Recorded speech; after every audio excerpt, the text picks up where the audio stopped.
ಅವಳು ತನಗೆ ಮದುವೆ ಇಷ್ಟ ಇಲ್ಲ ಅಂತ ಪೊಲೀಸರಿಗೆ ಫೋನ್ ಮಾಡಿದ್ಬಿಟ್ರೆ ಇನ್ಯಾವ ತಪ್ಪು ಮಾಡಿಲ್ಲ. ಇಲ್ಲಿ ಗಂಟ ಅವಳು ಬೇಕಾದಟ್ಕಿತ ನಮ್ಮ ಅಟ್ಟಿ ಮರ್ವಾದೆ ಕಾಪಾಡವಳೆ, ನಿನ್ನ ಗೌರವ ಉಳಿಸವಳೆ.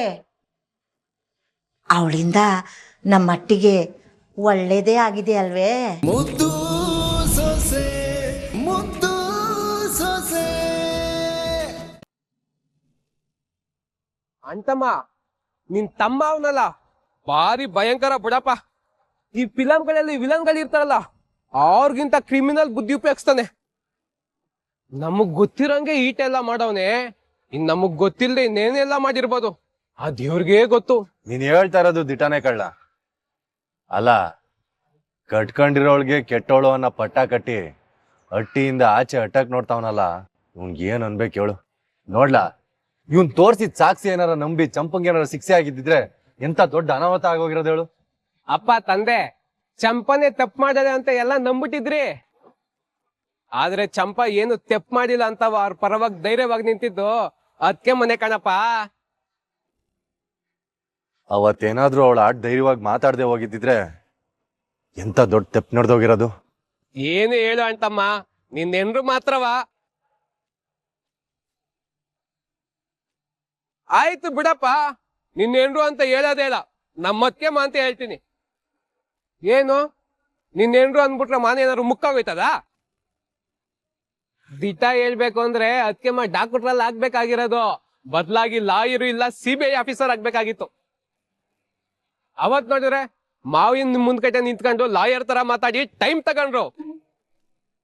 ಈಗ ನೋಡಿದ್ರೆ ಒಳ್ಳೆ CBI ಆಫೀಸರ್ ಹಂಗೆ ಯೋಚನೆ ಮಾಡಿ ಎಲ್ಲೋ ಅಡಕ್ ಕುಂತಿರೋನ್ಗೆ ಮೆಸೇಜ್ ಮಾಡಿ ಬಲೆಗ್ ಬೀಳ್ಸ್ಕೊಂಡ್ರು. ಆಮೇಕೆ ಚಂಪಾ ಏನು ತೆಪ್ಪು ಮಾಡಿಲ್ಲ ಅಂತವ ನಿಂಗೆ ಅರ್ಥ ಮಾಡಿಸಿ ನಿನ್ನ ನ್ಯಾಯದ ಪರವಾಗಿ ನಿಲ್ಲಂಗ್ ಮಾಡಿದ್ರು. ಅನ್ಮೇಕೆ ಅದ್ಕೆಮ್ಮ ಎಷ್ಟ್ ಬುದ್ಧಿವಂತರು ಅಂತ ಅರ್ಥ ಮಾಡ್ಕೊ ಅಂತಮ್ಮ. ನೋಡ್ಲಾ ಅಂತಮ್ಮ CBI ಆಫೀಸರ್ ಬಂದ್ರು. ಗೌಡ್ರೆ ಒಂದ್ ನಿಮಿಷ. ತುಂಬಾ ಥ್ಯಾಂಕ್ಸ್ ಗೌಡ್ರೆ. ಇವತ್ ನೀವು ಸರಿಯಾದ ಟೈಮ್ಗೆ ಅವನ್ನ ಇಲ್ಲಿ ಗೆಳ್ಕೊಂಡ್ ಬಂದು ಚಂಪನ್ ಜೀವನ ಎರಡು ಕಾಪಾಡ್ಬಿಟ್ರಿ. ಎಲ್ಲಕ್ಕಿಂತ ಹೆಚ್ಚಾಗಿ ನನ್ ಮಾತಿಗೆ ಬೆಲೆ ಕೊಟ್ರಲ್ವೇ, ಅದಕ್ಕೆ ಇನ್ನೊಂದು ಥ್ಯಾಂಕ್ಸ್ ಗೌಡ್ರೆ.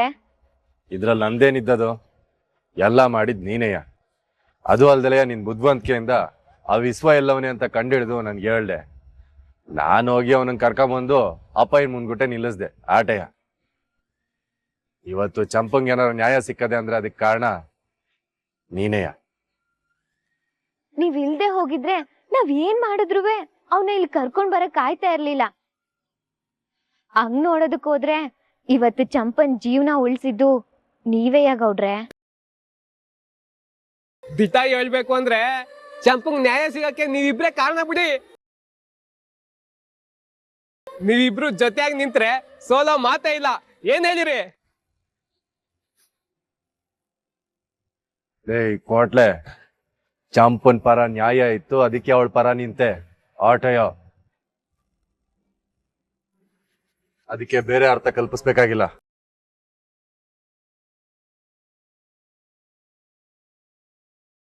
ಅದ್ಕೆಮ್ಮ ಅಣ್ತಮ್ಮಂಗೆ ಚಂಪನ್ ಕಡೆ ಇರೋ ನ್ಯಾಯ ಅರ್ಥ ಆಯ್ತು, ಆದ್ರೆ ನಿಮ್ ಕಡೆ ಇರೋ ನ್ಯಾಯ ಅರ್ಥ ಆಯ್ತಿಲ್ಲ ಅಷ್ಟೇ.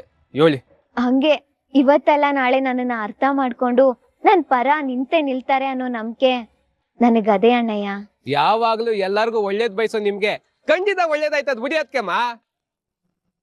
ನೋಡ್ತಾ ಇರಿ ಅದ್ಕೆಮ್ಮ, ಅಣ್ತಮ್ಮ ಮೊದ್ಲುಗಿಂತ ನಿಮ್ಮನ್ನ ಹೆಚ್ಚಿಗೆ ಪ್ರೀತಿ ಮಾಡ್ತಾನೆ. ಆ ದಿನಕ್ಕೋಸ್ಕರನೇ ಕಾಯ್ತಾ ಇದ್ದೀನಿ ಅಣ್ಣಯ್ಯ.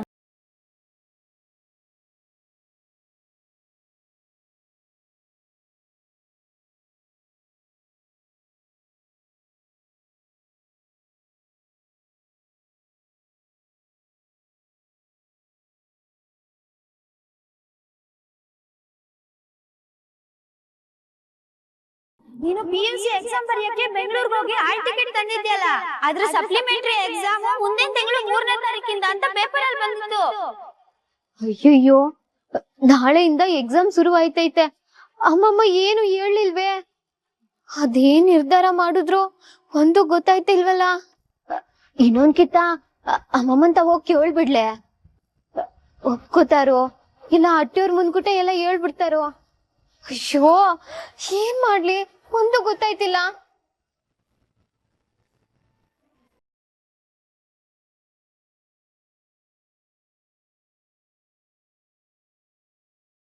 ಲೇ ಇದ್ಯಾ? ಅಮ್ಮಮ್ಮ ನೀವೇನು ಇಲ್ಲಿ ಗಂಟ ಬಂದ್ಬಿಟ್ಟಿದ್ದೀರಾ? ಹೇಳ್ ಕಳ್ಸಿದ್ರೆ ನಾನೇ ಬರ್ತಿರ್ಲಿಲ್ವೇ? ಏನಾದ್ರು ಮಾಡ್ಕೊಡ್ಬೇಕಿತ್ತೆ ಅಮ್ಮಮ್ಮ? ನಾನು ನಿಂತಾವ ಏನೋ ಮಾತಾಡ್ಬೇಕಾಗಿತ್ತು. ಹೇಳಿ ಅಮ್ಮಮ್ಮ, ಏನ್ ವಿಷಯ? ನೋಡು, ನಿನ್ನ ಧೈರ್ಯ, ಬುದ್ಧಿವಂತಿಕೆ, ಸಮಯ ಪ್ರಜ್ಞೆಯಿಂದಾಗಿ ಇದರಲ್ಲಿ ಚಂಪಂದೇನೂ ತಪ್ಪಿಲ್ಲ. ಇದೆಲ್ಲ ಆ ಮನೆ ಹಾಳು ಮಾಡಿರೋ ಮಸಲತ್ತು ಅಂತ ಸಾಬೀತ್ ಮಾಡಿದೆ ನೋಡು. ನಂಗೆ ಬಹು ಖುಷಿ ಆಯ್ತು. ಅದನ್ನ ಹೇಳ್ಬೇಕು ಅಂತಾನೆ ಇಲ್ಲಿಗೆ ಬಂದಿದ್ದು. ನಿಜವಾಗ್ಲೂ ಮೆಚ್ಚದೆ ಕಣೆ ನಿಂದ. ಹೆಣ್ಣಿಗಿರ್ಬೇಕಾದ ತಾಳ್ಮೆ ಜೊತೆಗೆ ಬುದ್ಧಿವಂತಿಕೆನೂ ನಿನ್ನಲ್ಲದೆ ಕಣೆ. ಸಬ್ಬಾಸ್. ಹ ಏನೇ ಇದು? ನಾನು ಈಟೊಂದು ಹೊಗಳ್ತಾ ಇದ್ರು ಸುಮ್ಕೆ ನಿಂತ್ಕೊಂಡ್ಬಿಟ್ಟಿದೀಯಾ? ಖುಷಿ ಆಗ್ತಿಲ್ವೇನೆ ನಿಂಗೆ? ಅಮ್ಮಮ್ಮ ಇದ್ಕಿಂತ ನನಗ್ ಸಹಾಯ ಮಾಡಕ್ ಒಪ್ಕೊಂಡ್ರಿ ಅಲ್ವೇ, ಅದೇ ಸಾನೆ ಖುಷಿ ಆಯ್ತೈತೆ. ಓ ಮರ್ತೋಗಿದ್ದೆ. ಅದೇನ್ ಸಹಾಯ ಮಾಡ್ಬೇಕು ಹೇಳು, ಮಾಡ್ತೀನಿ. ಅದೇ ಅಮ್ಮಮ್ಮ, ಅವತ್ತು ನೀನ್ ಏನ್ ಬೇಕಾದ್ರೂ ಕೇಳು ನಡ್ಸ್ಕೊಡ್ತೀನಿ ಅಂತ ಹೇಳಿದ್ರಲ್ಲ, ಅದಕ್ ನಾನು ಪರೀಕ್ಷೆ ಬರೆಯಕ್ಕೆ ಕರ್ಕೊಂಡೋಗಿರಿ ಅಂತ ಕೇಳ್ದೆ. ಆಮೇಕಿಂದ ಬಂದ್ ನಿಂತವ ಮಾತಾಡ್ತೀನಿ ಅಂತ ಹೇಳಿದ್ರಲ್ಲ. ಅಯ್ಯೋ ಶಿವನೇ, ಇವಳೇನಪ್ಪ, ನಾನು ಅವತ್ತು ಹೇಳಿದ್ನ ಬಿಟ್ಟೇ ಇಲ್ಲ. ಈಗ ಕೊಟ್ಟು ಮಾತನ್ನ ತೆಪ್ಪಂಗಿಲ್ಲ. ಒಳ್ಳೆ ಧರ್ಮ ಸಂಕಟಕ್ಕೆ ಸಿಗಿಸ್ತಾವಳಲ್ಲ. ಅಮ್ಮಮ್ಮ, ಆ ಪರೀಕ್ಷೆ ನಾಳೆಯಿಂದ ಶುರು ಆಯ್ತೈತೆ. ಅದ್ಕೆ ನಾಳೆಯಿಂದ 1 ವಾರ ಪರೀಕ್ಷೆ ಬರೆಯೋದಕ್ಕೆ ನನ್ನ ಕರ್ಕೊಂಡ್ ಹೋಗಿರೆ. ಆಮೇಲೆ ಈ ವಿಷಯದಲ್ಲಿ ನಿಮ್ಮನ್ನ ಧರ್ಮ ಸಂಕಟಕ್ಕೆ ತಳ್ಳೋದಕ್ಕೆ ನಂಗಿಷ್ಟ ಇಲ್ಲ ಅಮ್ಮಮ್ಮ. ನೀವೇನಾದ್ರೂ ಮನಸ್ಫೂರ್ತಿಯಾಗಿ ನನಗ್ ಸಹಾಯ ಮಾಡ್ಬೇಕು ಅಂತ ಅನ್ಕೊಂಡಿದ್ರೆ ಮಾತ್ರ ಮಾಡಿ ಅಮ್ಮಮ್ಮ. ಇಲ್ದೆ ಹೋದ್ರೆ ಪರವಾಗಿಲ್ಲ ಅಮ್ಮಮ್ಮ. ನಾನು ಹಣೆ ಬರ್ದಲ್ಲಿ ಬರ್ದಿಲ್ಲ ಅನ್ಕೊಂಡು ಸುಮ್ನಾಗ್ತೀನಿ. ಯಾವ್ದಕ್ಕೂ ಒಂದ್ಕಿತ ಯೋಚನೆ ಮಾಡಿ ಹೇಳಿ ಅಮ್ಮಮ್ಮ.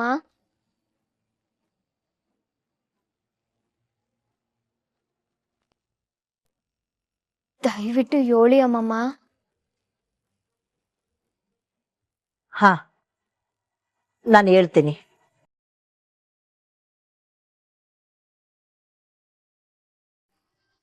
ಅಯ್ಯಯ್ಯೋ, ಅಮ್ಮಮ್ಮ ನೋಡಿದ್ರೆ ಅಡ್ಗೋಡೆ ಮೇಲೆ ದೀಪ ಇಟ್ಬಿಟ್ಟು ಹೊಂಟೋದ್ರು. ಈಗ ನಾನೇನ್ ಮಾಡ್ಲಿ? ನಾಳೆಯಿಂದ ಪರೀಕ್ಷೆ ಬೇರೆ ಶುರು ಆಯ್ತೈತೆ.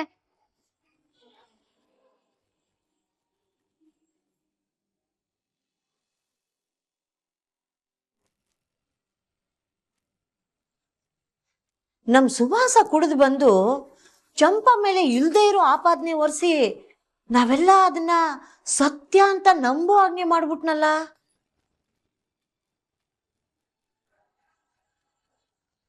ಅದಕ್ಕೆ ಪ್ರತ್ಯಕ್ಷವಾಗಿ ಕಂಡ್ರು ಪ್ರಮಾಣಿಸಿ ನೋಡುವಂತ ನಮ್ ದೊಡ್ಡೋರು ಹೇಳಿರೋದು. ಆ ವಿಷಯದಲ್ಲಿ ನಮ್ ವಿದ್ಯೆಯನ್ನ ಮೆಚ್ಕೊಳ್ಳೇಬೇಕು ಅತ್ತೆ. ಅವಳು ಎಲ್ಲಿಂದಲೂ ಬಂದು ನನ್ ಚಂಪನ ನೋಡಿರೋದು ಕಡಿಮೆ ದಿನಗಳಾದ್ರೂ ಅವಳನ್ನ ಸಂದಾಗ ಅರ್ಥ ಮಾಡ್ಕೊಂಡು ಅವಳ ಪರವಾಗಿ ನಿಂತು ಧೈರ್ಯವಾಗಿ ವಾದ ಮಾಡಿ ಟೈಮ್ ತಗೊಂಡಿದ್ಕೆ ಸರಿ ಹೋಯ್ತು. ಇಲ್ದೆ ಹೋಗಿದ್ದಿದ್ರೆ ದೊಡ್ಡ ಅನಾಹುತನೇ ಆಗೋಗಿರೋದು. ನಿನ್ ಮಾತು ದಿಟ ಮೋನ. ನಮ್ ಭದ್ರ ಅವಳನ್ನ ಇಷ್ಟಪಟ್ಟು ಶಾನೆ ಒಳ್ಳೆ ಕೆಲಸ ಮಾಡ್ದ. ಆಮ್ಯಾಕೆ ನನ್ ಮಗನುವೆ ಅವಳ ಆಸ್ತಿ ಹಣಕ್ಕಿಂತ ಗುಣವೇ ಮೇಲು ಅಂತ ಅವಳನ್ನ ನಮ್ಮ ಮಟ್ಟಿ ಸೊಸೆಯಾಗಿ ಮಾಡ್ಕೊಂಡಿದ್ದಕ್ಕೂ ಸಾರ್ಥಕ ಆಯ್ತು ನೋಡು.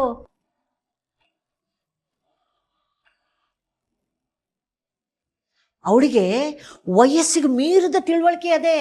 ನ್ಯಾಯದ ಇಸಕ್ಕೆ ಬಂದ್ರೆ ನನ್ ಮಗನಂಗೆ ಎದುರು ಯಾರೇ ಇದ್ರೂ ಎದುರಿಸಿ ನಿಂತು ಬಿಡ್ತಾವಳೆ. ಇಲ್ದೆ ಹೋಗಿದ್ರೆ ನನ್ ಮಗ ಎಲೆಕ್ಷನ್ ಅಲ್ಲಿ ಗೆಲ್ಲಕ್ ಆಯ್ತಿತ್ತೆ. ಅವಳು ಇಲ್ದೆ ಹೋಗಿದ್ರು ನೀನ್ ಗೆಲ್ತಾ ಇದ್ದೆ ಕಣಪ್ಪ. ಆದ್ರೆ ಒಂದು ಇತಿಹಾಸ ನಿರ್ಮಾಣ ಆಗುವಂತ ಗೆಲುವು ನಿನಗೆ ಸಿಕ್ತಿರ್ಲಿಲ್ಲ ಅಂತ ಹೇಳ್ದೆ ಆಟೆಯ. ಬಿಚ್ಚ ಬಟ್ಟೆನ. ಆ ಕತ್ತಲ್ಲಿರೋದೇನೋ ತೆಗಿ ಅದನ್ನು. ಆದ್ರೆ ಕಡೆ ಗಳಿಗೆಯಲ್ಲಿ ನಮ್ಮ ಅಟ್ಟಿಯವ್ರು ಮಾಡಿದ ಕಿತಾಪತಿಯಿಂದ ನನ್ ಮಗನಿಗೆ ಎಂತ ಕೆಟ್ಟ ಹೆಸರು ಬಂತು. ಆಗ ಇವನು ಪರವಾಗಿ ನಿಂತು ಇವನ್ ಕಳಂಕ ತೊಳೆದವಳು ಅವಳೇ ತಾನೇ. ಅದ್ ಸರಿ, ಈಗ ಯಾಕೆ ಅವಳು ಗುಣಗಾನ ಮಾಡ್ತಾ ಇದ್ದಿ? ಶಿವರಾಮ, ನಾನು ಹಿಂಗ್ ಹೇಳ್ತೀನಿ ಅಂತ ನೀನ್ ತೆಪ್ಪು ತಿಳ್ಕೊಬೇಡ.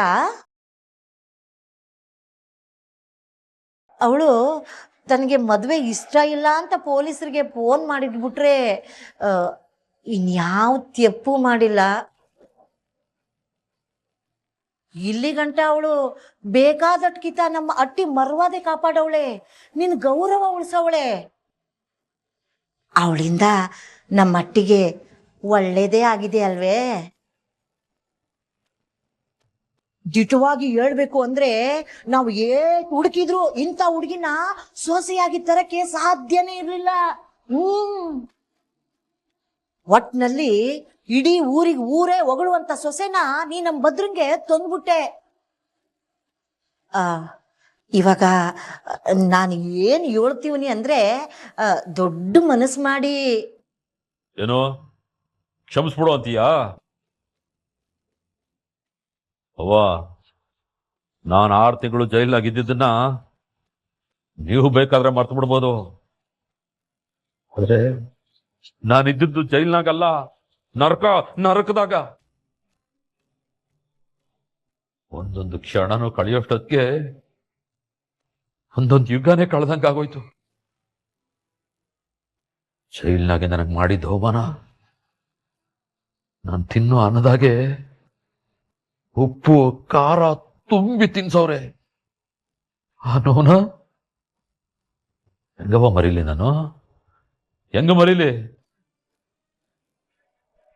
ನೀವು ಬೇಕಾರೆ ಅವಳು ಮಾಡಿರೋದನ್ನೆಲ್ಲ ಮರ್ತ್ಬಿಟ್ಟು ಕ್ಷಮಿಸ್ಬಿಡ್ಬೋದು. ನಾನು ಮಾತ್ರ ನನ್ನ ಜನ್ಮ ಇರೋ ಗಂಟ ಅವಳನ್ನ ಕ್ಷಮಿಸಕ್ಕಿಲ್ಲ. ಅವಳು ಮಾಡಿರೋ ಒಳ್ಳೆಯವನ ಒಪ್ಕೊಂಡ್ರುವೆ ನಾನು ಜೈಲ್ನಾಗಿರಕ್ ಕಾರಣ ಆದ್ನಲ್ಲ, ಇದನ್ನ ಮಾತ್ರ ನಾನು ಕ್ಷಮಿಸಕ್ಕಾಗಕ್ಕಿಲ್ಲ.